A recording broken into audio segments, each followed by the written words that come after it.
Well, good morning.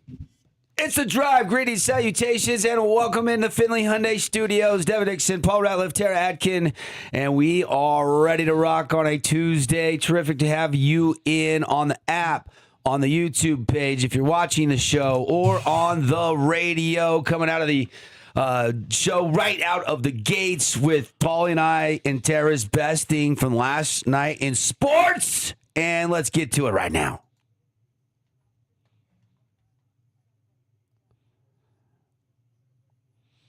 I'll go first today. I let Paulie go first yesterday. Best thing brought to you by Coral Canyon Golf Course. Get out and play. CoralCanyonGolf.com for your tee times. Or call and book your tee times. Plan ahead. Peak golf season. Course is dialed. Played it Sunday. It is fantastic. Get out and play Coral Canyon Golf Course. Let's go to Seattle last night.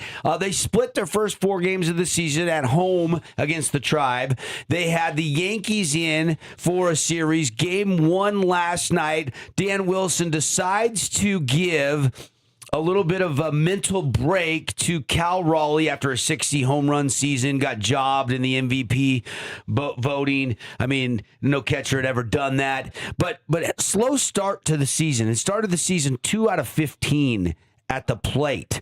And so Dan said, okay, that's 4 games in a row. Cal doesn't miss games, but he said, you know what, Cal, take the night off, reset, you're pressing. So he brings him in the 7th, and he strikes out as a pinch hitter with runners on the corners and 2 outs. Gets back up in the 9th and a chance to walk it off for Cal Raleigh. The 2-1. Hit hard. Fair ball. Cal Raleigh walks it off against the Yankees. Good for Cal. Yeah. That's awesome. Good for Cal. The only way that could have been better if it was against the Dodgers. But the Yankees are his second best for sure. Yeah. Yeah, I mean, Dodgers, Yankees, a lot of people love them. A lot of people hate them. I don't know anybody that can division rivals maybe, but hard to hate the Mariners because they haven't done anything to make them hate them. Yeah. I mean, they've never been to a World Series. In franchise history, Paulie, that's since the 70s. Yeah. And I was saying the other day, that Rick Riz, who I grew up listening to, 41st year on the broadcast. I mean, this would be something if this team could actually take that one more step forward last year, losing to Toronto in Game 7. Obviously, we saw the World Series go to Game 7. It was sensational. The postseason last year, really thrilling for me, but disappointing. It took me a couple weeks to shake off that come from behind win for Toronto in Game 7 of the ALCS. But a really good job by Cal to stay in the course, being ready. Obviously, he's a very talented player, but he got a big fat contract. He's going to be a Mariner forever. He doesn't seem like the guy that's going to bounce around and chase the money, and they paid him handsomely in the offseason. So, yeah, there's some pressure. Yeah. There's some pressure, and he comes off the bench to beat the Yanks, which was the best thing I saw last night because Cal was slumping. Mariners beat the Yankees. Obviously, they're 3-2 now. It's very, very young season. We're just getting started, but the Yankees were undefeated. They had swept in California, and so they were coming in to this series pretty hot. But Jose Castillo, a gem last night for the Mariners on the mound, giving up no runs. The bullpen did surrender 1 that tied it, I think it was in the 7th, and then able to walk it off in the 9th. How about those Mariners? The Mariner Moose was dancing in the streets of Seattle last night. The Moose. I like him. Yeah. So, certainly the best thing I saw. It's going to be a lot of summer nights watching Mariner baseball this year for Double D. I'm geeked about this season. Cannot wait.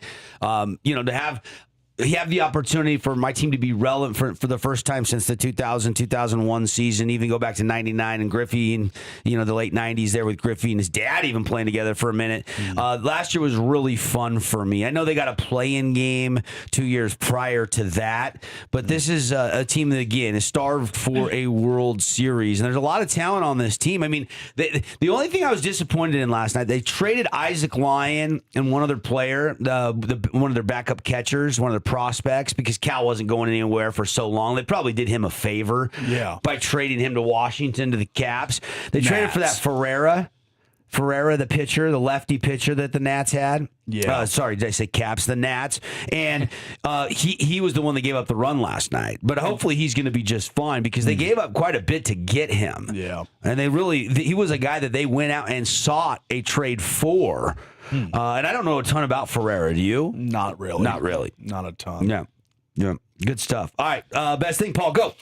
All right, last night, this was kind of in due time, this kind of specific fight was as Max Domi. I was looking at hockeyfights.com to see if this guy really is a fighter.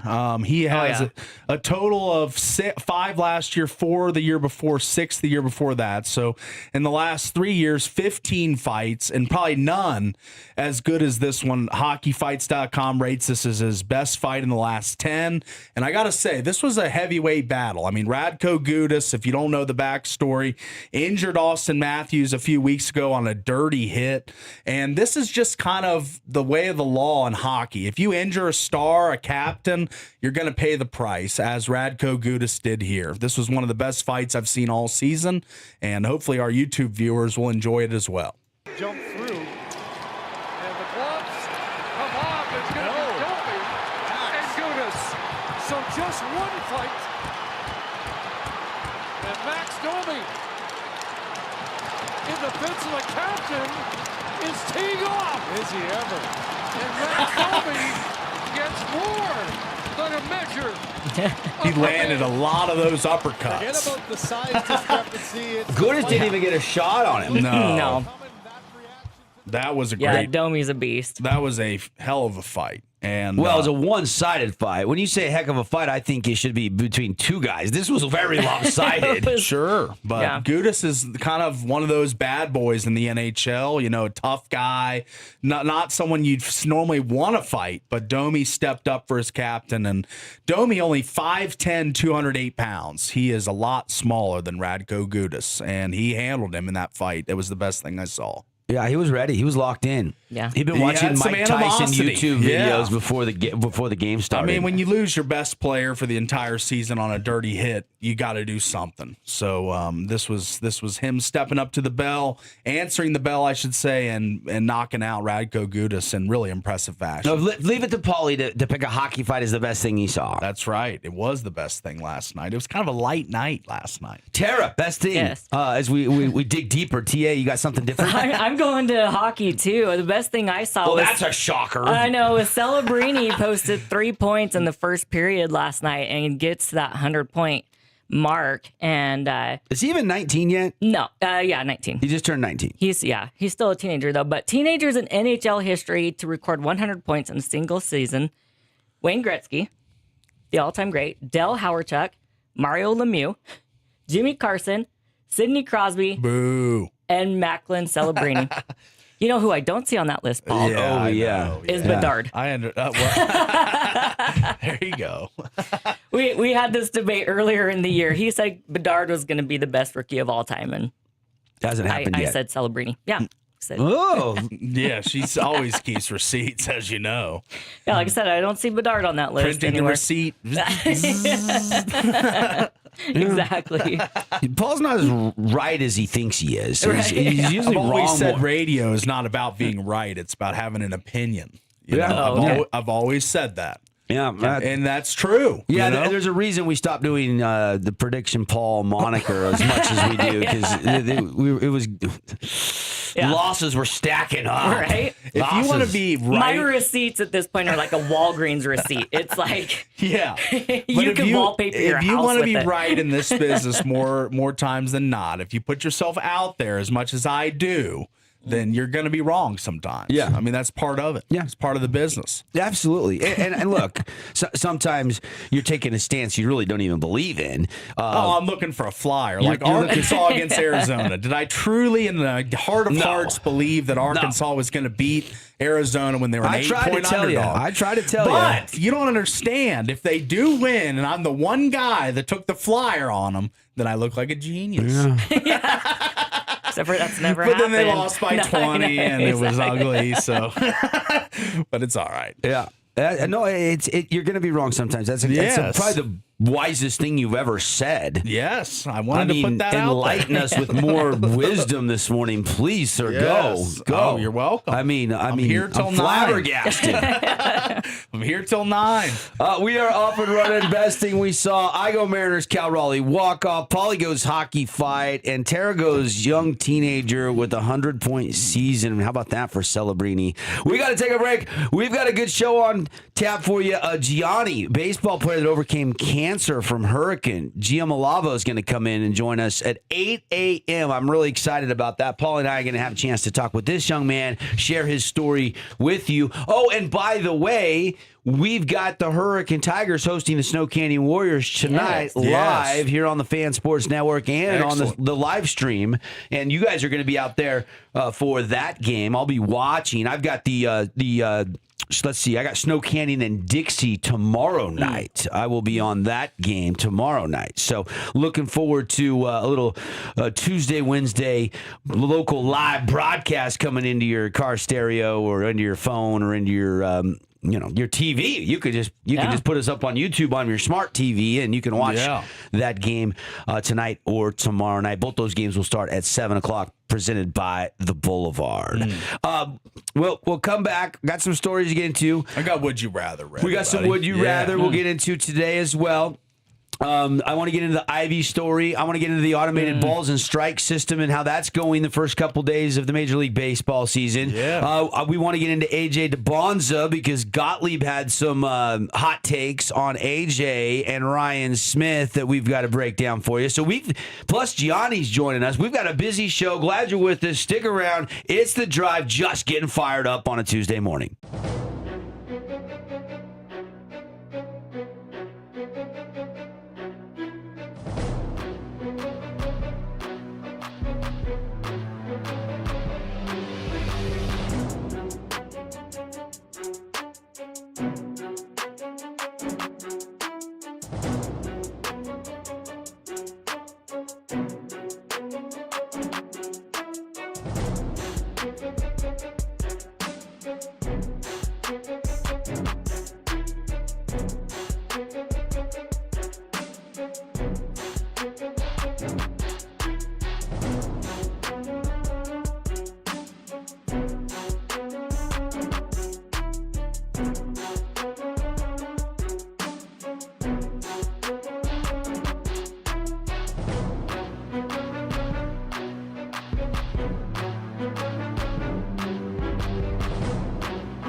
Yeah, we are back. It is a good day to be alive in the STG. Thanks for locking us in, loading us up here on your home for local sports, longest running sports show in town. You're listening to it right here on the Fan Sports Network. That just means I'm getting a little bit older, Paulie. Mm-hmm. And we are rocking into some Would You Rather this morning, brought to you by Zag, where if you drop your phone like Paul does about once a month, or Devin does about twice a month, you get the screen protector on your phone from Zag. It comes with a lifetime warranty, so you don't actually break your phone. But sometimes if you really are throwing it against the wall, or you drop it on pavement and then run over it with a golf cart, or whatever the case might be, you can get $20 off any phone repairs. They will fix your phone. You don't have to go buy a new $1,000 phone. Mention our show. They'll give you $20 off. 2 St. George, 1 Cedar City, Zag location.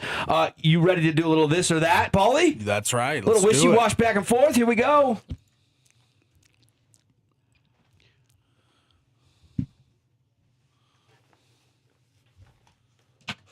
All right.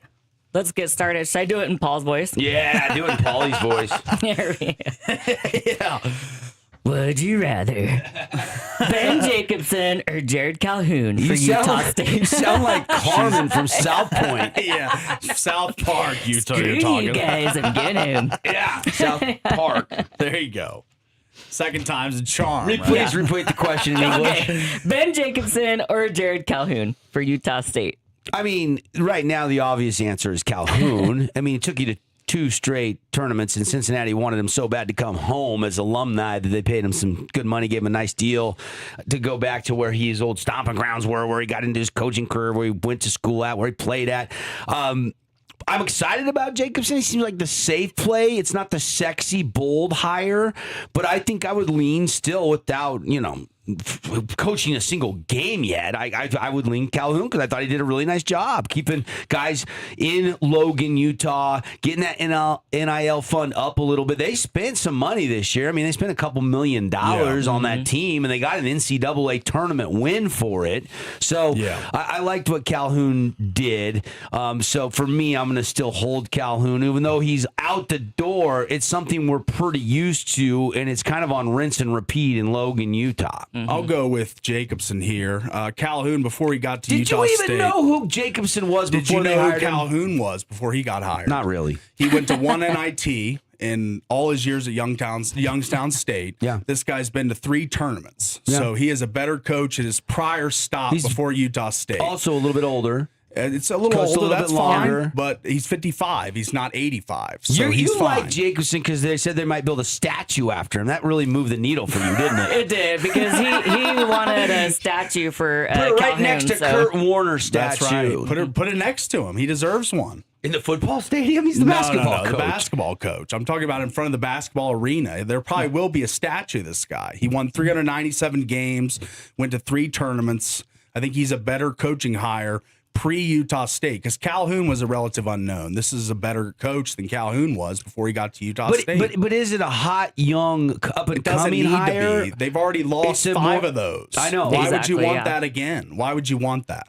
Because they've hit home runs on all of them. How is it a home run when the guy leaves 1 year after being there? Because they had winning seasons and they took him to the NCAA tournament. This guy can have winning seasons and stay there. Yeah, so this is a different hire for Utah State. It is a different hire, yes. And I'm not disagreeing with you, but I liked the Danny Sprinkle hire. I thought that was a good hire. I'm not changing that because he left and took a better paying job. Yeah. I mean, if you get hired by NFL Network and they give you more money than me and Tara are giving you, I'm not going to be mad at you for leaving and taking that job. That's right. Okay. But this could still be a good job, and NFL Network could just be dazzling money in my eyes, like Danny Sprinkle. And then he stunk at Washington, and I maintain that.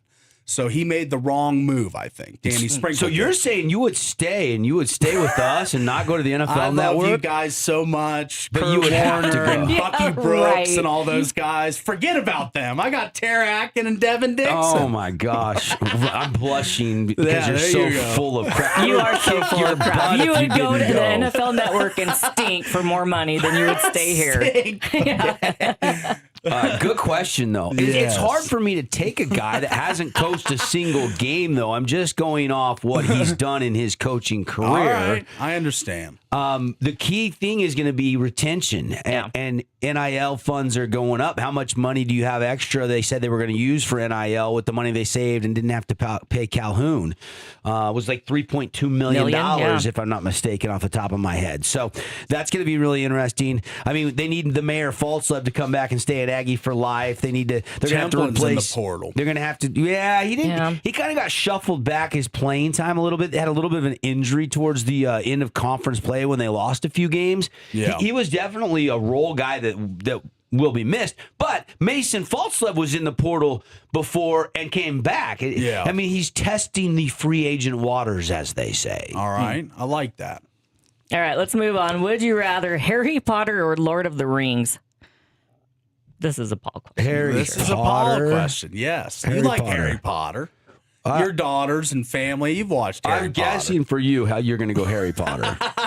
I'd probably go Harry Potter, yeah. I've seen them all. I like them. I read The Lord of the Rings. They're good. Oh, yeah. You read The Lord of the Rings? I did too. I read The Lord of the Rings. I've seen The Lord of the Rings. Never read it. I've seen them too. The movies aren't as good as the books, in my estimation. I'm sure I read the Harry Potter books. This is 30 years ago when I could read, and this is a long time ago. That's right. You forgot how to read? No, I'm just kidding. 30 I'm making years? fun of myself. But look, I'm gonna go Lord of the Rings. All right, Lord of the Rings for you. Because of the books, not because of the movies. Tara? Okay. I'm going to go Game of Thrones. I'm going to throw my own in there. Oh, all well, right. wasn't the, well, yeah. Okay, I'm going Lord of the Rings then. Okay, Lord of the Rings. I would have won Game of Thrones with you. Wasn't an option here, so we're going with the two that are there. So you guys are both Lord of the Rings. Yeah. And Paul would have went Game of Thrones too. He thinks Daenerys is hot. I've never watched Game of Thrones. You have not? No. Oh my goodness. Not my thing. Wow.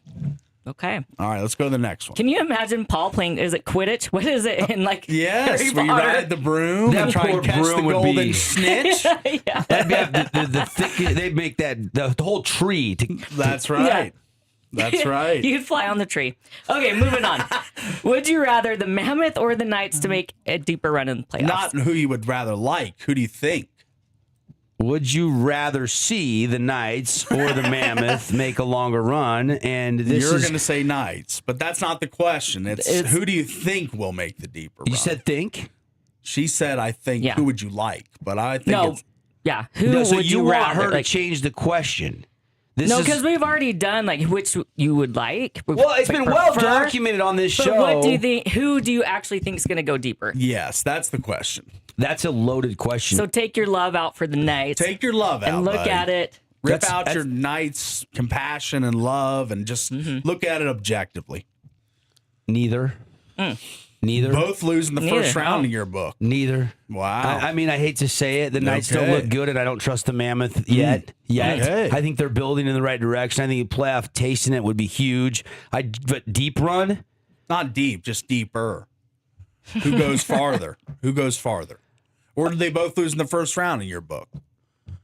I would lean Knights because I think they can turn it on, and they have a lot of guys on that team that have tasted a cup and they know what playoff hockey is like. And I just don't know what the reaction in the locker room is going to be to Torts. I don't know if that's going to be a great motivator or if that's going to be. They won last night. Yeah, I mean, look, we'll see. We'll see. I would lean slightly Knights. Okay, I'm going to lean more than slightly Mammoth. I think that they've got the team that's trending up towards the playoffs. They've got a more capable goalie. I know Aiden Hill won a Stanley Cup a few years ago, but he is not at that form. Yeah. Vamelka's better. No, the forwards. I don't think it's been as much Hill as it's been lack of offense for the Knights most nights.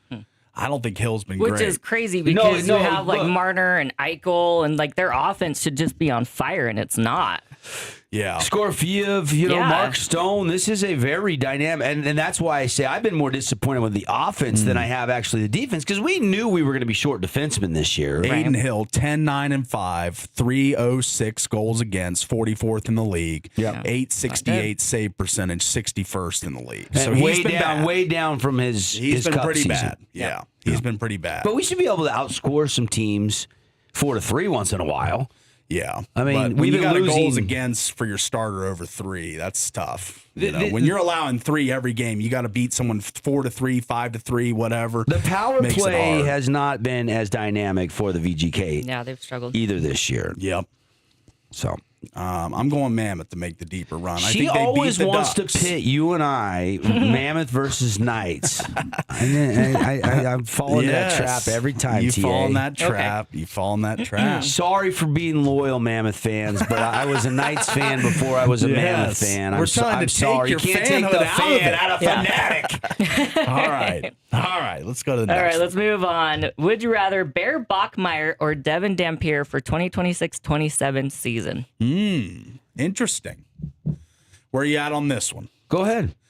I'm going Devin Dampier. I know Bear was the Big 12 Offensive Player of the Year. He was also the Pop-Tarts Bowl MVP. He had some nice accolades. But when you look at his stats and dive a little deeper, 15 touchdowns, 7 interceptions for Bear. Yeah, it wasn't a dynamic passing year, that's for sure. And Dampier 24-5. The rushing yards favor Dampier as well. 835 and 10 touchdowns. I think Bear was on the better team last year, but Dampier's the better player. Give me Dampier.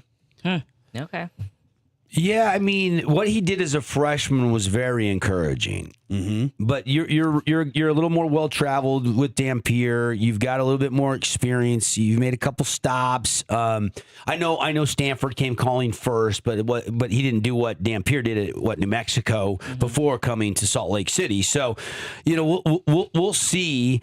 I'm kind of like hearing that Bourget looks really good and is pushed right there for the starting job and is kind of locked in spring football, the backup job. LJ Martin is back for a senior year, correct? And that means that Bear's going to run it a lot, and you're going to have LJ, smash mouth. You got Sione Moa. Yeah. You got the Demooney kid. You've got a stable of running backs at BYU, and you've always got that big grass-fed offensive line from Pace in Utah. So I'm going to lean Dampier as well, Paulie. I hate to do it, but I got to agree with you on this one. All right. Just a little bit more dynamic playmaker so far. Yeah. Trust his arm a little more. And don't forget, Dampier can run the ball too. Yeah, he had He's- 835 yards rushing, 10 touchdowns. They just didn't have as good a season as BYU. So, and Bear was a freshman bursting on the scene, so a lot of people were, bright-eyed and bushy-tailed about Bear. All right. Okay. We got Move one more? on. Yeah, one more.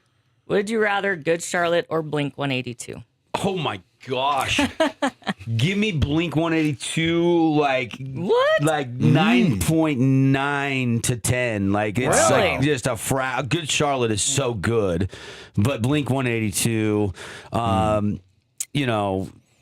when Dude Ranch came out, that album, there's no weak link in that album. Yeah. And that was right in my high school days in the late 90s. So that's kind of the ceiling decision for me. I think I'm on Good Charlotte. you're an East Lifestyles, Coast the guy. rich Why and not? famous. They're Yeah. from Maryland. They're from Yeah. right around my neck of the No woods. kidding. Why do you think I said that?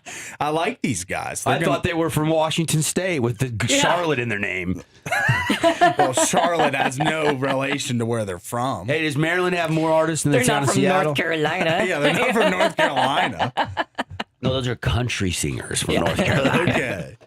I'm going Good Charlotte. Terry, Lifestyles, the you're rich the and type- famous, girls and boys, the anthem. Yeah, so many hits. I don't think I could choose between these two. Jeez. You made us choose, and now I you know. can't Look at choose. you. I Look at couldn't you choose. pleading the I fifth. couldn't live without either of them, so I can't choose. All right. Well, we got a tie then. We'll have to Yeah. have our listeners break the tie. yeah, right. there we go. Shoot us in a text on the text line, 435-990-9950. Good Charlotte or Blink 182. We need your help. All right, that's it. Come on. Blink 182. I think they've got. Travis Barker is still making music, by the way. Yeah. And if you've seen what Travis Barker has done with like Machine Gun Kelly Yeah. and some of these new artists and writing their music and drumming on a lot of it, It's impressive. He is so talented. That's also just wanting a little add on there, just to throw that in there. I don't know what Good Charlotte's still touring anymore. I will say this: I went to saw Blink 182 live once.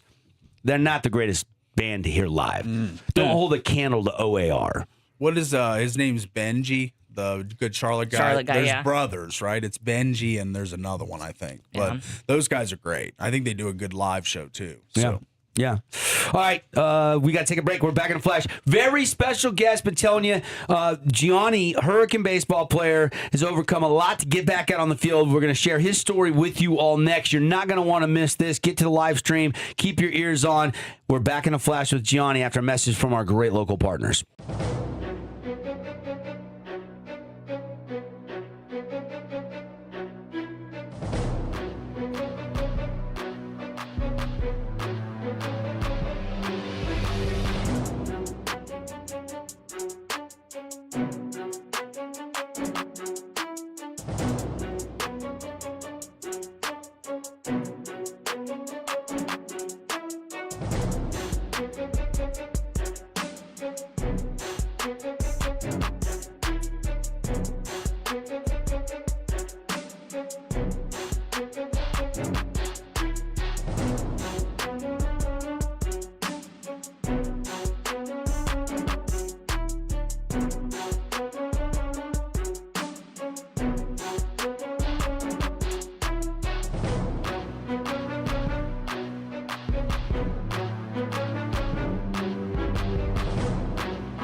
Hey, welcome back, everybody. I've been looking forward to this segment for at least a couple weeks. We've actually been in the works putting this together behind the scenes for probably about a month. And we finally have got the man in studio, Gianni Jamalva, in studio right now, Hurricane baseball player.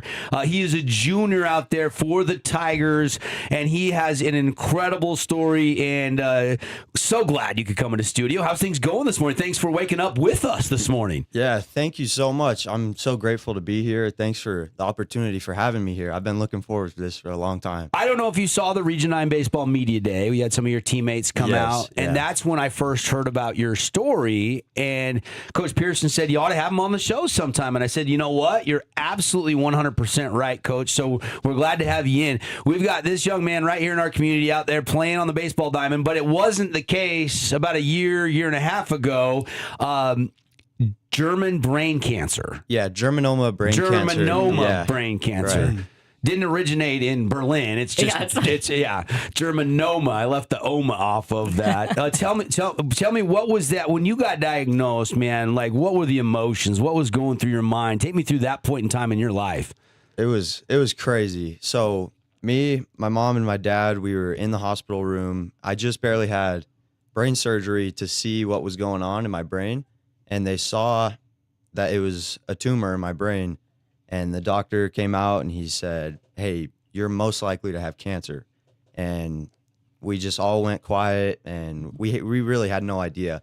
I had no idea what was going to happen, and it was just so crazy. So we just all stood up. We kind of hugged each other, but I really had no idea what was going to happen. It was crazy. And then the journey started, and you took this thing head on, man, obviously. And was baseball always there? Was baseball always like, I want to get back on the field? Because Coach Pearson told me when you were going through treatment and chemo, you'd put your beanie on and you would rock it in the dugout and be around the guys as much as you could in the dugout. Yeah, so I was going through chemotherapy, and I really wanted to play baseball, but I couldn't. So I would go into the dugout with all my buddies, and I would just put the beanie on, and I would just watch them hang out. It was the best times ever, just laughing. They were all so cool. They were helping me get through it. It was like my therapy, just being in the dugout. So you were diagnosed as a freshman, or right there in your freshman year or 8th grade year or somewhere there? So when I was a freshman, during my season, I developed double vision, and we had no idea what it was from. And so we started getting like eye exams and then MRI. We went the whole summer just thinking it was nothing, like tried glasses, nothing really worked. And then my sophomore year, I went to a month of school, and then we got an MRI and then found it was a tumor. And then pretty much from there, like a month into school, we just went straight on like surgeries, everything, just went right at it. Whirlwind. Yeah. You must have a great support system. You must have a great family behind your mom, your dad. Do you have siblings? Yeah, I have one older sister. She's been great. She was awesome. She was giving me little gifts and stuff. She's really creative. So she made me like a little stuffed animal, and she was giving me that stuff. It was awesome. Talk about your resilience, because a lot of kids in that spot would have been like, this is the bottom for me. Like, how do I go up from here? This is such a tough thing to be told at such a young age. So just talk about your ability to kind of materialize that and just move forward and get back on the diamond and do what you love. Yeah. So I used it as motivation. When I was going through the treatments and everything, I just thought, man, this really sucks. I don't want to be in the hospital bed. I don't want to be getting poison in my body. I want to be playing baseball. So I told myself, when I get out, I'm going to work so hard, and I just want to be the best. I want to be playing baseball for a really long time, as long as I can. So I used it as a motivation.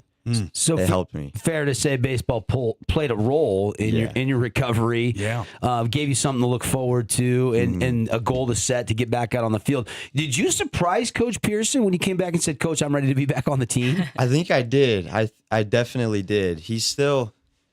I feel like he trusts me that I'm back and ready, but I surprised him. And you don't have double vision anymore. No, a little bit. Bit. It's getting better. Is it? Yeah. Well, that's good, because I can't hit one ball looking, let alone several. If I'm seeing two balls coming at me at 90 miles an hour. Yeah. I want to know this. Gianni, what was it like the first time you stepped back onto the field after beating cancer? It was the best day of my life. Wow. I was with all my buddies. I just remember stepping onto the field, and it was with my travel ball team, and they were all so excited to see me, and I was just looking around, and I was taking it all in. Man, this is amazing. This is where I want to be. It was the best. You know, what's changed your perspective now? Like, is you've overcome something so big. How has your perspective on life or the game changed? It really was a big eye opener. It makes me so much more grateful for life, and it makes me want to take advantage of every opportunity I have, and just never slack off. Like, just always be the best I could be. I'm just curious, like, what message, if when people say you beat cancer, you went through cancer, like, have you had a chance to pass on your experience to other kids that might be going through this yet? Or are those days still maybe ahead of you because you're still so young, you're just a junior in high school? You just barely beat this thing. Yeah, I haven't really been able to spread it a lot, but I try my best before the games when we have a little huddle. I tell them, I say, hey, let's take advantage of this opportunity. Let's be in the moment, have fun. I tell them, I always say, look where we are. We're on the baseball field right now. This is the best we could possibly have it. It's really the best. Yeah. And I think they appreciate that. I mean, if you're driving, don't do this. But I think if you were in a room with 1,000 people and you said, hey, everybody raise their hand if you've had someone you know or love or know that has been affected by cancer. I think pretty much at this point, 2026, everybody, yeah. Everybody, I know my father had cancer. I mean, obviously, there's a lot of people that would say, oh, yeah, my brother had it, my mom had it, whatever. Yeah. Like, everybody has been affected by cancer. So during those hardest days, like that chemo, like what kept you going, man? Baseball. I knew I was going to get out. I knew I was going to get through this, and I knew I was going to get back on the field, and it was my family too. My dad, mom, sister, they were so supportive. I couldn't have done it without them. Like, my dad being in the room for a week straight, missing work. My mom too. They're the best. I love to hear it. And I love that you're back out there playing. So not only is he back playing, but he's been DHing on the varsity all season long as a junior, second on the team right now in RBIs. 10 runs batted in already this season, hitting almost 300 on the season. And you guys got a big game coming up tonight at home at the Tigers Den. Yeah, Snow Canyon. That's going to be a good game for sure. I know. They got you last week, so trying to split the series with the home and home. Yeah. And you got them coming at you pretty fast. Do you guys have 3 games in a row this week, or do you guys have a bye? I'll have to look at the schedule. I think we have 2 games this week. 2 games this week. Yeah, Thursday night as well, because then it's Easter break. Yeah. Yep. Well, I know some teams are playing tonight. Yeah. And then they're playing a home and home Wednesday and Thursday this week. So wow. the schedule's a little bit different for everybody. So the double vision's mainly gone. I mean, you're hitting almost 300, so it's got to be much improved than where you were. It's a lot better. I remember freshman season, I would look at the pitcher and I would just see from his chest up, just stacked on top of itself. Oh, wow. And it was crazy. And then as it would come in, it would come together. But it's a lot better for sure. It's definitely better. Well, the batting average is a lot better. Yeah, so. that's right. So that's you right. got to be seeing a little better, but there's still room for it to improve even more. Yes. The doctor's saying that as time goes on, that will continuously get better and improve. They just say give it time and it'll heal. Nice. Do you have to wear glasses or contacts? No, we've tried glasses, but they don't really work because my eyes, they're always changing. So we get a prescription and then they'll change a little bit and then it just won't work. Okay. Where was the tumor at on your brain? Was it on the front or the back? It was kind of like right on my eye nerve. Oh, wow. Right there in the middle. Okay. Yeah.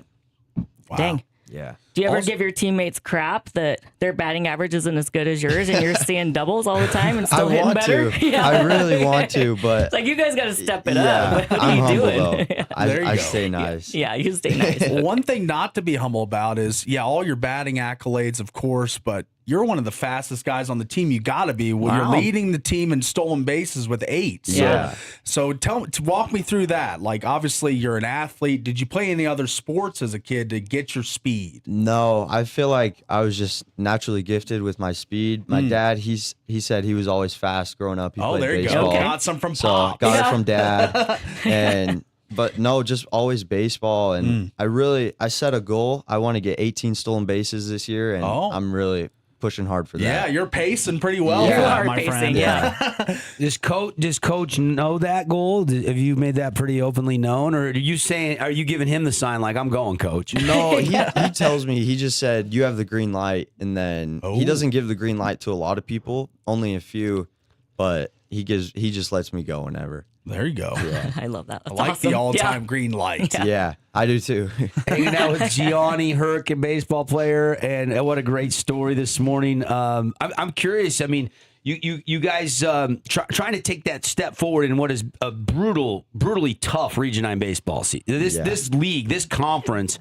I mean, you got to go back to 2013 since Grantsville won the state championship. Other than that, it's been a team from Region 9 for 12 plus years. That's how strong this region is.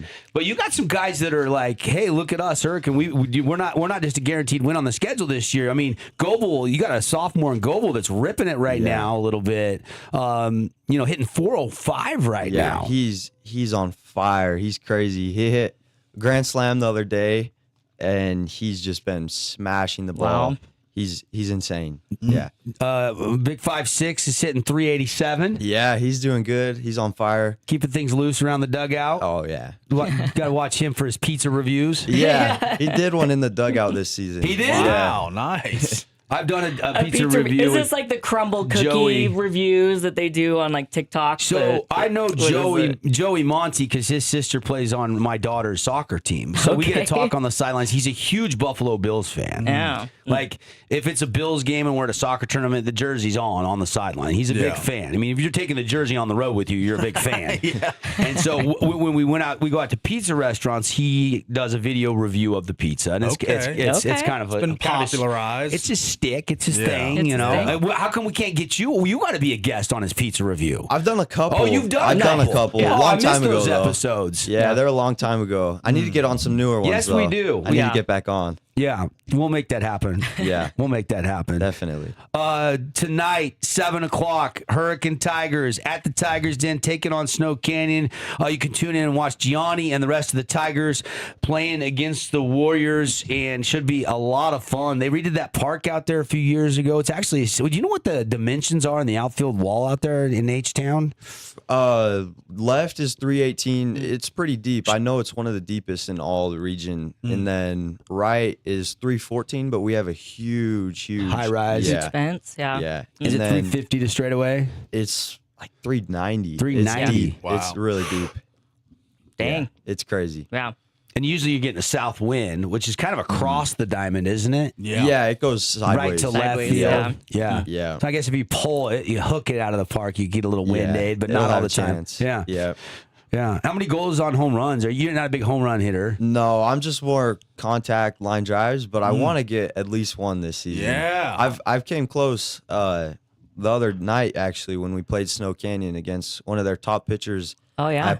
I put one to the warning track, but they caught it, but it was deep. It was It was close. deep. Yeah. And that's a shorter porch over there. Yeah. I mean, usually they lead the region in home runs. Yeah. That's a lot. That's Yeah. a smaller yard than Desert Hills or Dixie or some of the other Exactly. Hurricane and some of the other porches in St. George. Gianni, it was so fun to have you in, man. Thank you so much for dropping by the show, and can't wait to continue to watch you play. And we'll have Gianni and the Tigers on the broadcast tonight. Thank you. Thank you so much for having me. It means a lot to me. All right. Thank you. Thanks for coming in and sharing your story with us. And if you're out there battling cancer, he did it. So can you. Take note. That's Take right. note. All right. We got to take a break. We're back in a flash. It's The Drive on a Tuesday morning.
Snow Canyon beat Hurricane last Wednesday, right, Paulie?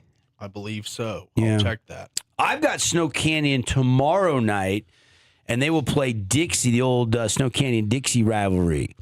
And so we've got 2 games the next 2 nights coming your way here on the Fan Sports Network. So fired up to see how that plays out. We got to wait all the way till Saturday for more Final Four games, but the women's Final Four was set yesterday. Paulie, what were the odds? I know they're a lot higher on the women's side than the men's side, that we had the exact same Final Four from a year ago, because it happened twice in a row. That is unbelievably still long shot odds, even as good as South Carolina and UConn and some of these teams are. Yeah. You expect them to be in there. Texas, UCLA, the other 2. But man, to have the same exact Final Four in the women's tournament 2 years in a row, I mean, what are the odds on that? Probably less than having a perfect low bracket, of course. Yeah. I think it's pretty low, I would say. Yeah. By the way, congrats to our Road to the Finals listeners that have punched their ticket to the Final Four. How about Lindy Wixom? She's got UConn. Lindy's in the Final Four. Tara A, not our Tara, but different Tara. Tara is in. She's got Illinois. She got in with the 3 seed out of the South region. Casey has Arizona, and Scott has Michigan in the Midwest. Those are our Final Four. And one of them is going to win a Traeger grill from our friends at Sunrise Tire. Pretty cool. Pretty cool. And then Terrence is leading our bracket challenge for the $995 cash. But the top 4 guys all got Arizona, so it's all it still could change. There's still a lot of combinations of winners that are out there. I mean, we've got all the way down in 17th place, somebody with Maggie's got UConn. And so if UConn wins it all, she's going to jump everybody. So a lot of different scenarios that could play out. Show today brought to you by Prime IV. Go to Prime IV for allergies like I did. PrimeIVSTG.com. Go check them out. Hour 1 of the books. Hour 2 coming up when we come back.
Yeah, 20 plus years, baby. Talking sports with you all. Greetings, salutations. Welcome to Hour 2. Our headlines brought to you by Coral Canyon Golf Course.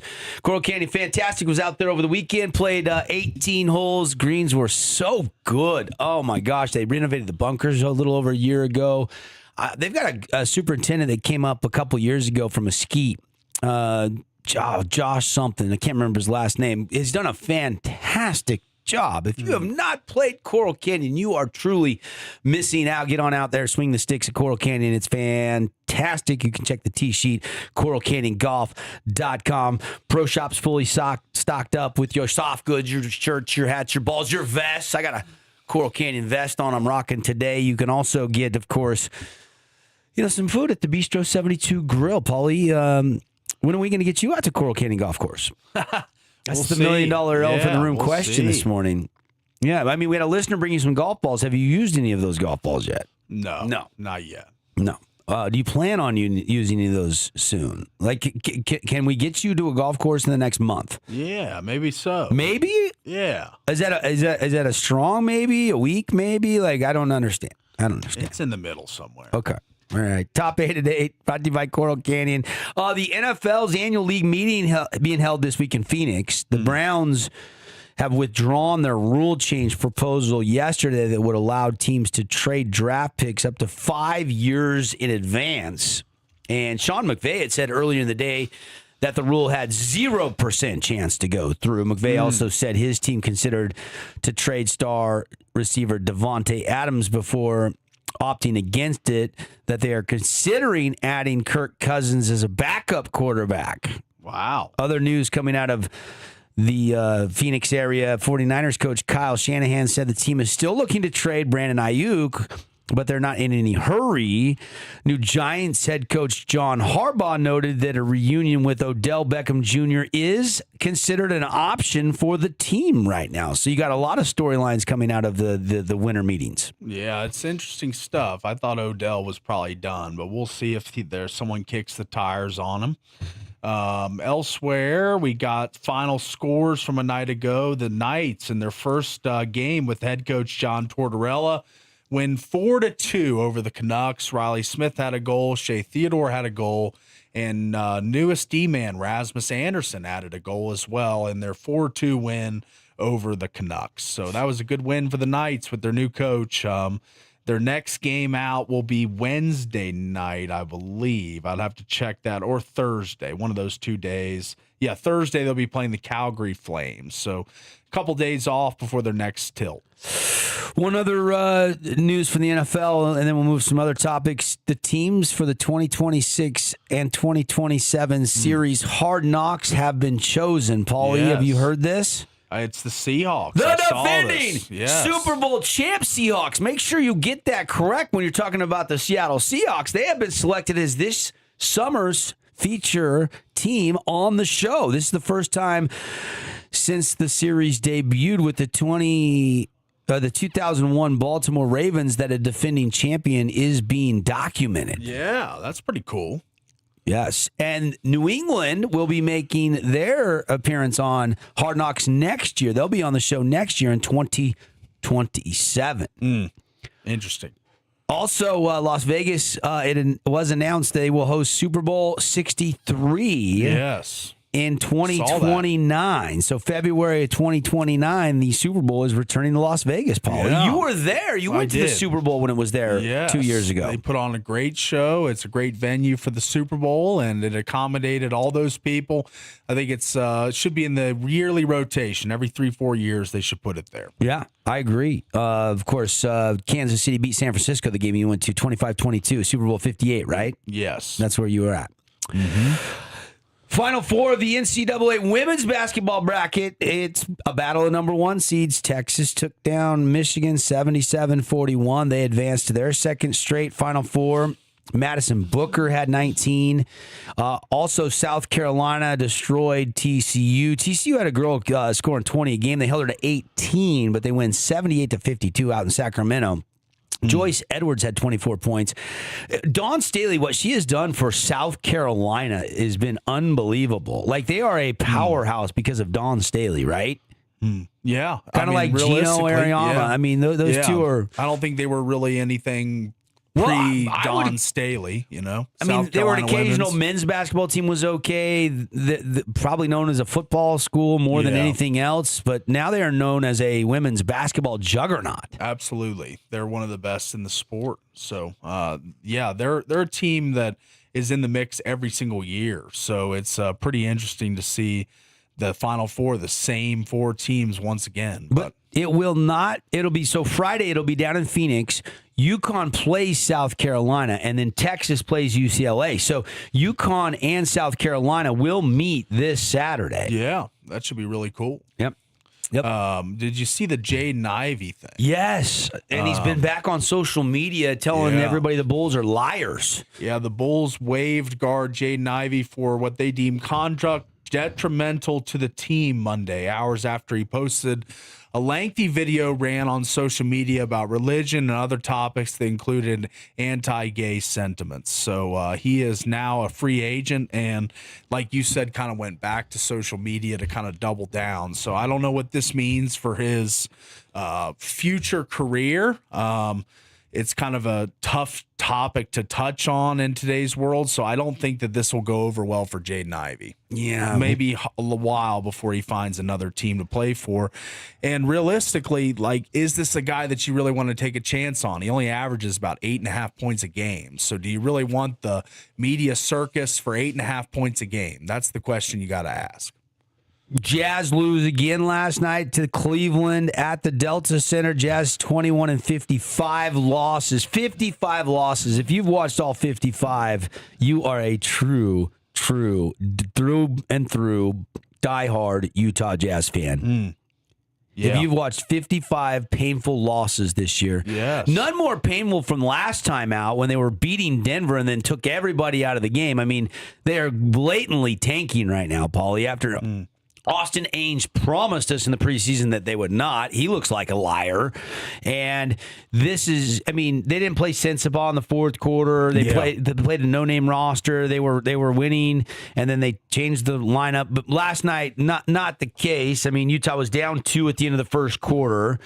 They were down 9, I believe it was, at halftime. They end up losing by 9. 122-113 as Spida Mitchell was back in Salt Lake City, dropping 34 on his former club. Yeah. I mean, that's pretty a tasty storyline. Yeah. Filipowski had 20. Cody Williams had 26. Sensabaugh 18. Ace Bailey had 19 in the loss for the Jazz. Yeah. Wemby had the third fastest double-double since 97 in his game, 41 points, 16 rebounds, and since 97-98 was the quickest to the double-double, 10 points, 10 rebound mark. Pretty quick. If you took a future bet on Kalshi or Robinhood or at the sportsbook on Wemby being the MVP, you're looking pretty good right now. Yeah, it's a pretty good chance that he might take it home this year. So have been having crazy statistical outputs all year long. So good for anyone that has that ticket. Yeah, I know I do not. I don't. Well, where were we? We were sleeping on that one, huh? Yeah. I'm not a big future guy. Yeah. So Jazz fall the Cavaliers. Mammoth will face the Kraken, so their next game won't be till Thursday. There is some more on Utah State naming Jacobson their head coach. You don't see coaches, Paulie, do interviews with the team they're leaving, but that tells you a little bit about the class of Jacobson. Yes. I want to talk about that a little bit, and we'll do that next segment, though. And we will play a clip from his Northern Iowa press conference for you.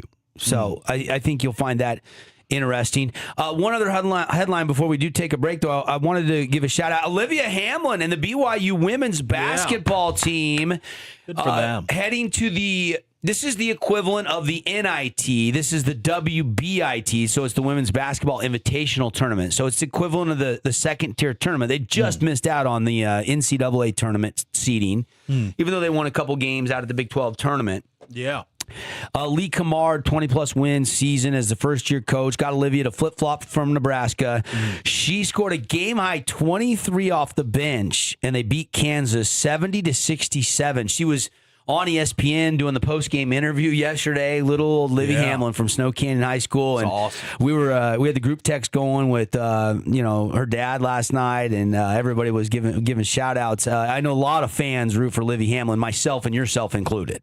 Yeah, absolutely. So love to see her succeed. Yep, that was cool. So they will play the WBIT championship game. They'll play against Columbia.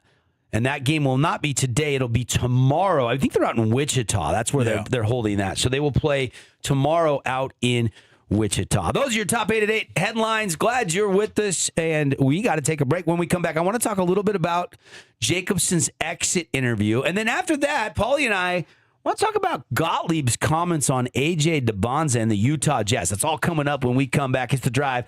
Rocking through hour 2 in the Findlay Hyundai Studios. Don't touch that dial.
real licensed nutritionist with one-on-one coaching every week, checking in with you to make sure you're still staying on the wagon. And I think you're going to have great success with it, as many have.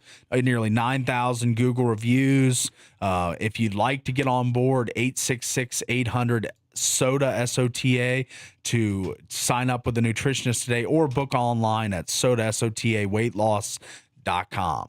join us for a short time to have results that last a lifetime. So lots going on. Lots going on, and exciting there. And Paulie will pass the baton, and we'll be talking a lot about the nutrition side of it as well. Okay, wanted to get into this for just a second. I want to play a clip from like I said before the break, it's not often that you have a coach leave a school and still go do a press conference. But when you've been there 25 years, you have that kind of clout, credibility, and he's given a lot to the Northern Iowa University. Now he's accepted the job, and he's heading to Logan, Utah, fifth coach in about 6 years for the Aggies, it feels like. And here is, I wonder your reaction to this, Paulie. Here is the clip from yesterday with Ben Jacobson, the new Aggies head coach. I went through it with the guys this morning, the timing of it, right, and the unique opportunity at Utah State. And when I say that, so from a job standpoint, just the possibilities moving into the new Pac-12, which is now going to include Gonzaga and a number of teams from the Mountain West, and in Washington State and Oregon State and Texas State, that opportunity professionally and competitively, right? And the people that I spent some time with over the last, it's really the last 4 or 5 days.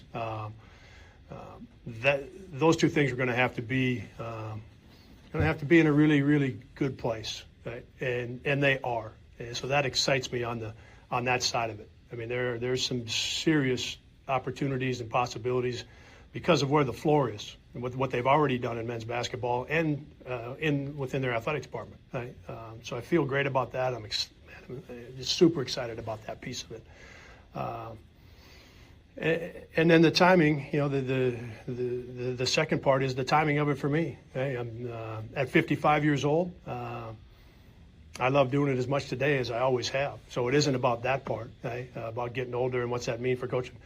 Man, I love doing it today just as much as I did 5 years ago, and 10 and 15. And so I feel great about that. When I talk timing, though, Mark, it's Don and I being in a different place. Hunter's 22 years old, Tanner's 20 years old, and that's very different than 5 years ago, 10 years ago, 15 years ago, when some of these opportunities came our way. That piece of it has always been at the forefront, for Don and I. And it's we're in a different place now in terms of just the timing of those things, and they happen to hit. Hey, look, they hit at exactly the right time for me. As a head coach that has been here for 25 years and had different opportunities, and I've never once kicked myself for saying no to one of them and coming back here. Not one time. But the timing is what made it right. Utah State is a special place, and man, there's some possibilities, and I can't wait for that to get started. It's right now, and really tomorrow morning with the press conference. And then Don feels great about it. I feel really good about it. Hunter and Tanner are in a good place. And the other thing I told the guys this morning, like Hunter and Tanner are in a really good place. Right? But as we do as head coaches, right, we feel the same way about these guys. Right? There's a little difference between your own kids and these kids. Right? But they're not much. Right? I think you ask any of us as head coaches, assistant coaches, like there's not a lot of space there. Like these are my, my kids too, if you will, right? And I bring that up to tell you that they're in a really good place as well. I really like that the timing is such that we had the 2 years we just had with Titan and with Huddy and with Kale. You hear me talk about that all the time, right? And what this 2-year run that these guys put on for us, right? They are in a really good place as well. So I don't have to worry about them, on some level. So strictly those two things, and just really came down to the timing that those two things met at the right time. Interesting. Yeah. It is a family decision, Paulie. Yes. And you do have to get your wife's stamp of approval. And she wanted to raise her kids, and he had other opportunities and never took them. And now at 55, the program he's gave 25 year to is in a good place. You know, they've made their runs. Yes. I would be lying if I said I didn't agree with his stance, because to go compete against Mark Few and Gonzaga, to go to this new Pac-12 and see what you can do. I mean, life's a journey. You only get one life, and sometimes you got to roll the dice and take some chances. And you know, sometimes timing in life is everything, right? Yeah. Like, what if you and I would have never met? That's We right. wouldn't be rocking the airwaves on a Tuesday morning, my brother. That's right. That's So, right. timing in life Things is- happen for a reason. Everybody's had this. We're like, I can't believe that just happened. Like, I can't believe we bumped into you here or there.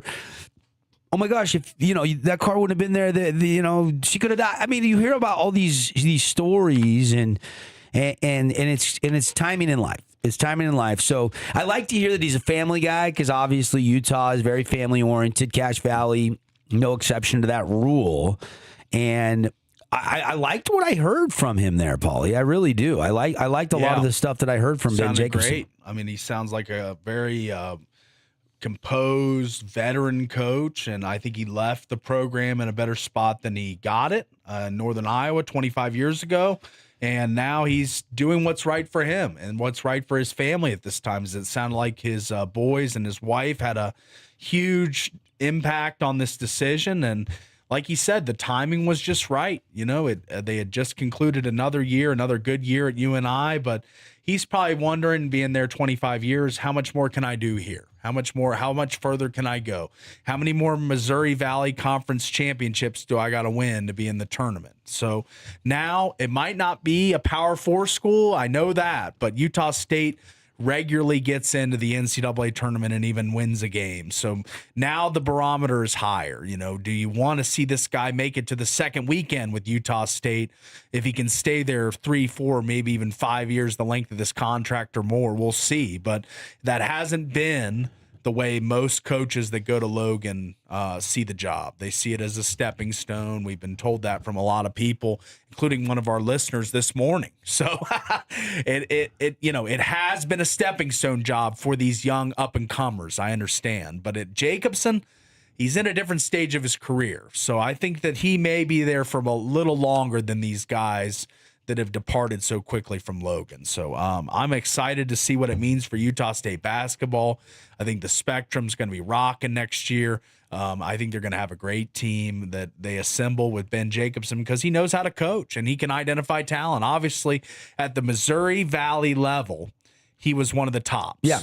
With his resources, he's going to have double, triple, quadruple the resources at Utah State. And that's widely considered the best, along with the Big Sky, FCS football conference. Yes. It's a good conference. You know, South Dakota State, North Dakota State, all those teams that have had, you know, Montana State, those are the top teams that have been kind of dominated in the FCS era. But yeah. But look, I mean, this is going to be fun. Now the work starts right now, because you've got to get a hold of guys that are going in the portal. The portal doesn't officially open until the NCAA tournament is over, which is the 6th. So the 7th is when the portal opens. But you already got guys going on social media saying, I'm going in the portal, going in the portal, going in the portal. You said Carson Templin, you saw, he's throwing his name in the portal. Yeah. That officially doesn't open until April 7th, and the window has been shrunk down. The window in which players are allowed to enter the portal it used to be 30 days long. Now it is down to 15. So you have just basically 2 weeks to decide. You have now till 2 weeks after the 7th, 15 days later, but there is no deadline to sign. You can stay in the portal as long as you want until you sign, whether that's going back to the original school, it's going to a new school. There's no deadline to commit, so to speak. Templin made the statement. Obviously, you can't enter the transfer portal officially, but Correct. He made his statement March 28th that this isn't an easy decision, and I'm still evaluating all possibilities, including returning to Utah State. But as of now, I'm entering the transfer portal. Yeah, I mean, you throw your name in there, you see what kind of calls come your way on April 7th. You see what the money looks like. You see what the opportunities look like. You see what the roster construction, and you hear coaches pitch on why that you would be a good fit with them, and then you make it. You just open up your recruiting all over again. I wouldn't put it past BYU to take a look at Carson Templin. Realistically, for a team that had no bench all year long, this could be your sixth man. Yeah. I could see BYU throwing a number at this guy that Utah State can't maybe match. But we'll see. That's total guesstimation on my conjecture, point. Yeah, exactly. Speculation, just whatever you want to call it. But connecting the dots, a team that doesn't have a lot of bench depth. Just down the road. Right down the road. A little more NIL money. Yeah, so I could see Templin staying in state and going to BYU. I think Templin wants to see what his worth is because I'm sure he's seeing Mason Falslev make more money than him. Yeah. And, some of these newcomers, then he's been there for a while, so he's probably wanting to see what his worth is. So I'm sure when he says Utah State coming back is still in the mix, that depends on how much they've got of that bigger war chest, but not necessarily, as big a war chest as other, institutes around the country. Yeah, and for Templin, I think he kind of gets a lot of love in state, but when you look at him as a player, he's got his limitations. He does. As he's not a true 5, he's not a true 4. He's kind of a 6'10" tweener. And averages about 8.8 points a game. So we're not talking about a guy that about a role Kansas or North Carolina are going to be going after. Correct. This is not that level player. But BYU, I think they could take a look. Yeah, we'll see.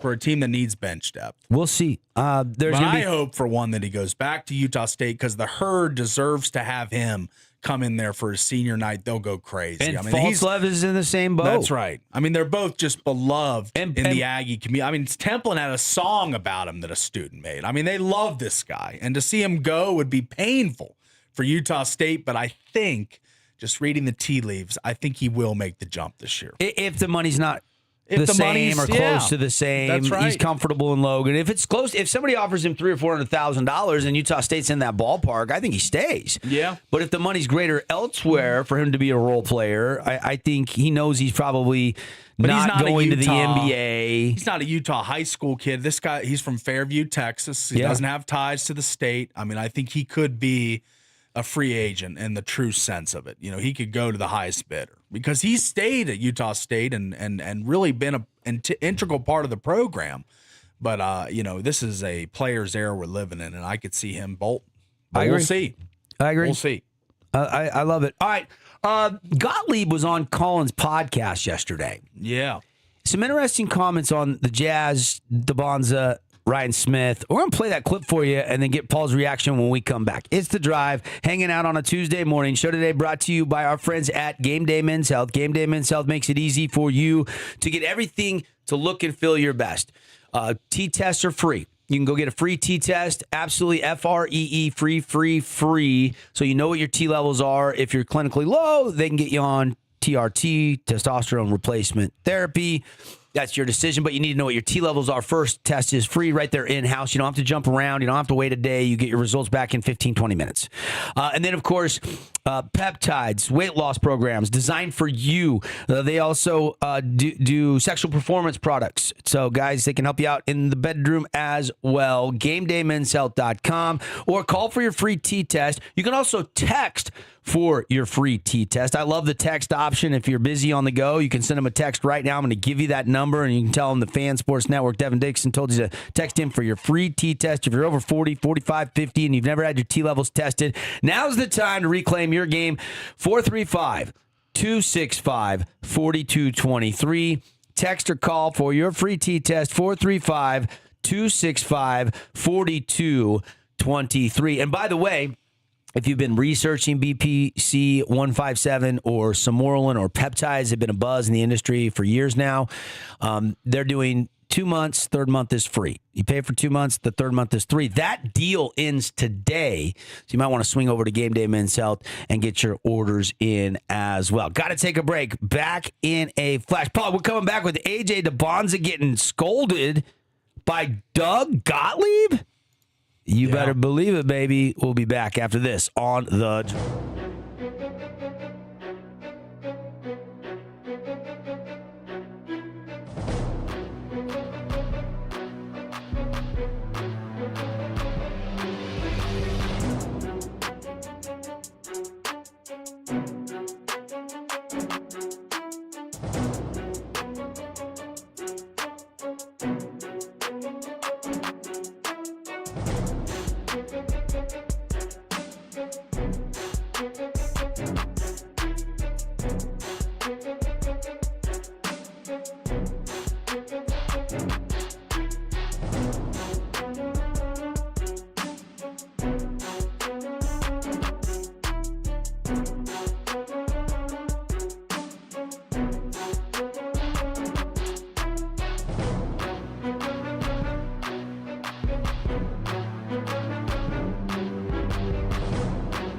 The Drive. Oh, my goodness. Devin and Paulie hanging out, and we are rolling through hour 2 on a Tuesday. Got about 22 minutes of showtime left. Thank you for locking us in, loading us up. Appreciate One Health. One Health is family-focused primary care clinic serving all ages right here in St. George. They aren't just a clinic.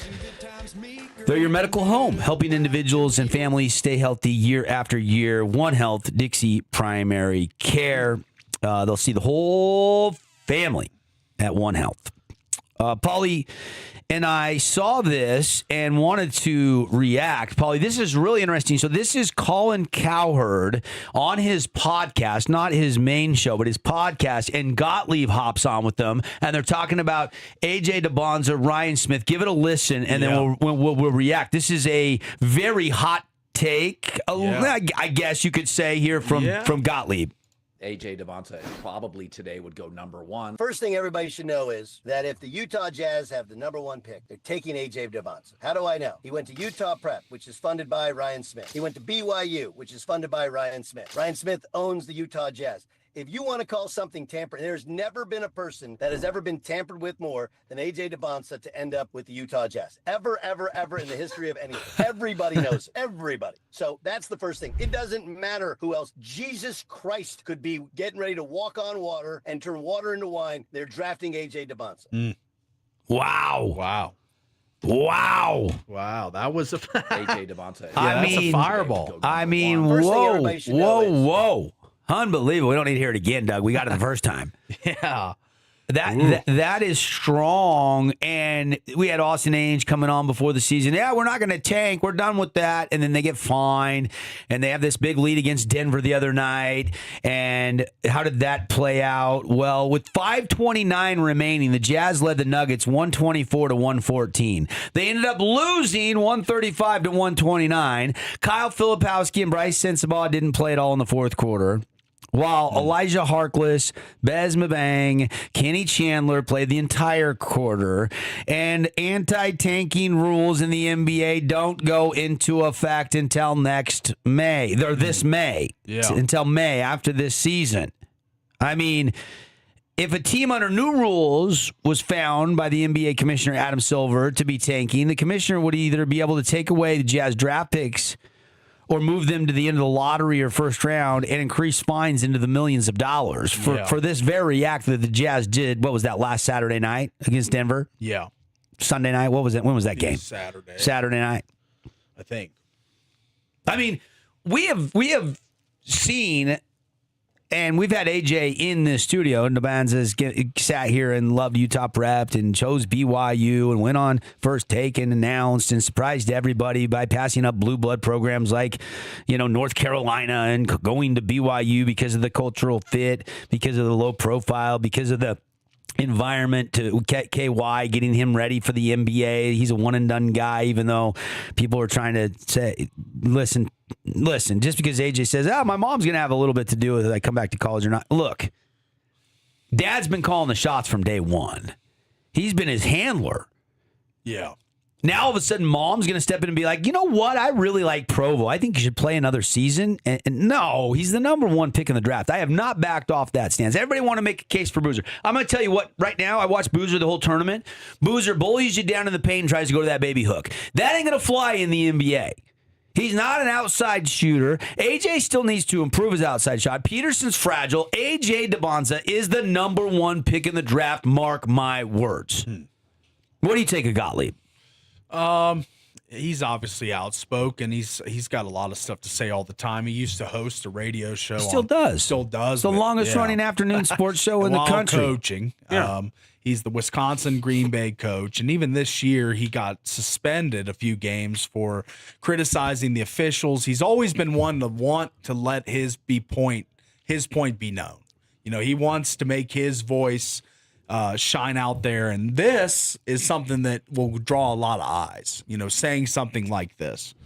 But I'm here to say and kind of agree with Gottlieb. I think that this really has been, I was mystified that he didn't go, speaking of AJ, didn't go to Kansas, didn't go to North Carolina, didn't go to Baylor, didn't go to all the top 5 schools, and it was BYU. I think that there really has been some funneling him to BYU, making him play prep basketball right down the road in Hurricane, Utah.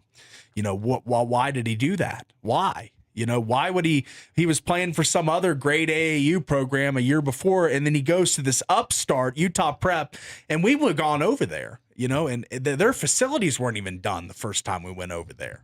Like, he was literally the project, like the launching pad for Utah Prep basketball. You know, they gave him equity into the and school. They gave him a bunch of money, but and Gottlieb's alleging all this money that's being funneled to him is from Ryan Smith.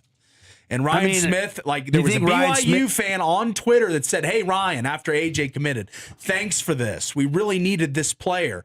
And Ryan Smith downplayed and said, "No, it wasn't me. Thank all the Cougar Collective and all this." He pushed it off. He said he wasn't involved. Do you believe that Ryan Smith was not involved financially with getting AJ DeBonza? Probably not. Wow. All right. Then you're a sheep too. I don't believe that. No, I'm saying probably not. I don't believe it. You, as in, you think he gave him money? I can believe it. You believe that Ryan Smith gave AJ money? I'm saying is my question. probably not a surprise that if he did. That's what I'm saying. All right. Yeah. I thought you were saying probably not. And you're calling me a sheep. No. Did I answer that wrong? Yes. Probably you did. not. You said probably not. I said, do you think Ryan Smith gave him money? You said probably not. Yeah. You don't think he gave him any money? No, I don't know that. I don't know that. I'm saying I should have said. It wouldn't surprise me. Okay. I mean, if you That's don't what I think meant to that say. Ryan... I heard the question wrong. No. My statement was, do you think Ryan Smith funneled some NIL money to AJ DeBonza? Who knows where yes or no? business owners' money goes, but it wouldn't surprise me that he did. Okay. That's what I meant to say. Gottlieb is willing to go on Cowherd's podcast and say that it's all Ryan Smith. Yeah. So he's getting that from somebody. He's not just pulling that out of thin air. There's other business owners. The Cookie Man and all the crumble money. I understand. There's more people up there than just Ryan Smith, but he is the richest BYU alumni that donates to athletics, I would assume, or one of them, one of the 5. Yeah. Owns the Jazz and Mammoth. You know, I mean, he is one of their luminaries as far as donating. Parties. I will give you that, but okay. I don't know. I mean, for you to say he's one of the I don't know what these other guys make, so I don't know that. That's not substantiated. That's a guess on your part. Well, Ryan Smith's in the top 3% of earners in the world, so you know I would assume that there's not too many more that are donating to BYU athletics at a higher scale. Yeah, I mean, look, there's unnamed elite boosters. Oh yeah, I'm sure there's anonymous, but of the non-anonymous boosters, this may be number 1, and Gottlieb is. I mean, is how much money? How much money can the church put into the university? It's church owned. I doubt. I don't know that, and I have no clue. I have no clue either. I doubt I don't know the backside church of gets that. their hands in the NIL fund. I doubt that. No, I doubt that too. That would be a bad look. Yes, it would. That would be a bad look. Yes. Do we really think that the Jazz are going to win the lottery after this tanking again this season? Now, look, tanking's been going on. I think Mark Cuban was the first to call out everybody and say, look, this has been going on forever. Now, he's not an owner anymore. There's no repercussions, and he's always been an outspoken type guy anyway. But look, the San Antonio Spurs clearly tanked for 7 seasons. Yeah. Their last playoff berth, they could win a title this year with Wemby. And they got Stephen Castle, and they got Victor Wembanyama. They tanked perfectly, and it's taken them a while. Since 2017, Paulie, was the last time they made the playoffs. Yeah. Nobody is sitting here going and complaining about the San Antonio Spurs right now, but all of a sudden people have beef with the Utah Jazz. Why is Gottlieb not ripping the Spurs organization? I think it's the culmination about the Jazz. It's not about the Jazz. It's about how Ryan Smith has basically made sure that AJ DeBonza would play high school in Utah, play college in Utah, and hopefully get drafted. But the one thing he doesn't have control of with his money, which I like, is that the ping pong balls don't give a crap about how much money you got. They're going to bounce whichever way they're going to bounce. I know, that's what I'm saying. And they come up with these. But he did his best to get him earmarked for Utah. He did his best, but I think he's going to fail because the Jazz aren't going to get the number 1 pick most likely. That's what I'm saying. That's what I'm saying. So he's risking tampering, and there's not even a guarantee in the world. He wanted to give himself the best chance. Look at the Jazz last year. They should have got the 2 pick, and they ended up with the 5 pick. That's right. So who's to say of all these teams tanking, there's like 7 or 8 teams that are miserable this year. How are they going to just vault over all of them and get the number 1 pick? I don't know. The balls are going to bounce how they're going to bounce. You would think. Doesn't matter if he goes to Utah Prep or BYU. The balls don't care. What do you think of these 3 new concepts that the NBA has put out on the tanking? Yeah. We haven't really got into this. It came out 3 or 4 days ago, and very confusing. Very confusing. And just settle on one and tell me what it is, whatever that is. I'm not going to get lost in the weeds on that. Did you look at those closely? I don't Expanding think so. the lottery to more teams, taking away draft picks, all the different shenanigans. The NBA must be losing revenue right now. I would assume. The playoffs cannot get here fast enough for the association. They need the playoffs. Because the regular season and the tanking has been a way too hot of a topic, and it's been a nightmare. Should probably shorten the NBA season. I've been an advocate for that for a while. 82 games for the NBA, and I can stomach 82 games of hockey fine. I know I'm a hockey fan, but I'm a basketball fan. I love high school and college basketball, but 82 games in the NBA. I mean, some nights they clearly take off. You know, the players take them Wemby's off. been great. Luka's been on a tear. Tatum's back. There's some storylines in the association. You're saying you're not watching. You can't stop. I'm not watching as much with the March Madness being here, but now the playoffs are right around the corner. I'll watch the NBA playoffs like I always do. Right. But how many people are locked into 82 regular season games? I mean, that's what I said earlier in the show. If you're a Jazz fan and you watched all 55 losses, you are a true blue Jazz Nation. You're flying the flag. aficionado. Yeah, Yes. you get a gold star for the day. That's right. There's no question. It's been a hard run these last couple years to be a Jazz fan. Yeah. But, all these tanking teams, every market, New Orleans, Indiana, Washington, D.C., Charlotte, like all these teams, I mean, have been bad or are bad this year for like the last 3 or 4. So, like, how many years does it take to get out of a tank? We saw the 76ers with the trust, the process. They've never won a championship from all that tanking, and they're kind of the poster boys for tanking for the top It's been pick. going on. It's been going on. Everybody that is throwing the towel in December went tank mode. Yeah. And is there one franchise in the league that's never tanked? I don't even know if you can say that. I mean, I don't know. I don't know. It's too much research to be done there. Yeah. I mean, whenever you make a blockbuster trade and you're starting to acquire draft, you're rebuilding and thus you're tanking. And it happens quite frequently, and that's why we're going to see some change coming in.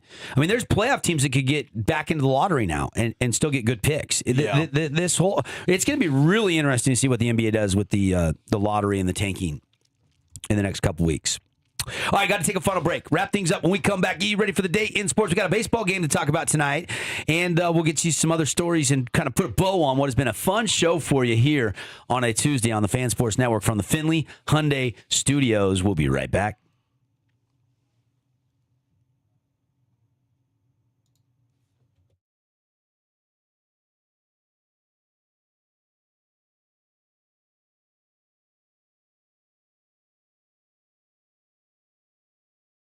The golf course at Sand Hollow Resort is home to 3 holes ranked among America's 100 greatest holes by Golf Digest. At the golf course at Sand Hollow Resort, tee off against a backdrop of stunning red rock vistas on a course renowned for its innovative design and stunning views. Enjoy the 18-hole championship course or a quick 9 on the Scottish Links course. Ready to experience championship golf? Whether you're local or just visiting, schedule tee time and play a round or 2 at the golf course at Sand Hollow Resort. The golf course at Sand Hollow Resort, where your next great round awaits. Big play? Time for a big bite. Enjoy that Kung Pao chicken after a punt, a fresh poke bowl after a highlight reel catch, or Hawaiian fish and chips after a clutch turnover. Don't forget starters like delicious edamame or crispy calamari, because Ahi's menu is as good as your team on...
Welcome back, everybody. It is The Drive. Thank you for locking us in, loading us up. Thanks to our great show sponsors, Zag, Coral Canyon Golf Course, Game Day Men's Health, One Health St. George, Soda Weight Loss, Prime IV, Wilkinson's House of Lighting, Jimmy John's.